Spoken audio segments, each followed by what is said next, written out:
داڑھی کاٹنا بھی کیا ہے؟ صغیرہ میں داخل نہیں ہے، کبیرہ ہے، تغییر خلق اللہ ہے، مرد کی نیچر ہے، فطرت ہے۔ نبی نے فرمایا خالف الیہود والنصارى اعفوا اللحى وقصوا الشوارب، یہود و نصارہ کی مخالفت کرو، داڑیاں بڑھاؤ اور مونچھیں ہٹاؤ، ہمت کر کے رکھ لو، کچھ بھی نہیں ہوگا، کچھ بھی نہیں ہوگا۔ لوگ ڈرتے ہیں، لوگ کہیں گے ملا آ رہا ہے، وہ دیکھو کیا آ رہا ہے، ملا آ رہا ہے، بولنے دو۔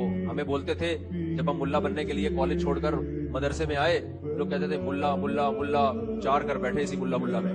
اللہ کی خاطر اگر کوئی آپ کو تانا دیتا ہے تو اللہ بھی خوش ہوتا ہے کہ یار میرے لیے، میری وجہ سے اس کو ملامت کی جا رہی۔ قرآن کیا کہتا ہے؟ وَإِذَا نَادَيْتُمْ إِلَى الصَّلَاةِ اتَّخَذُوهَا هُزُوًا وَلَعِبًا، اے ایمان والو جب تم اذان کے لیے اذان دیتے ہو، نماز کے لیے بلاتے ہو، یہ یہود و نصارہ اس اذان کا مذاق اڑاتے ہیں۔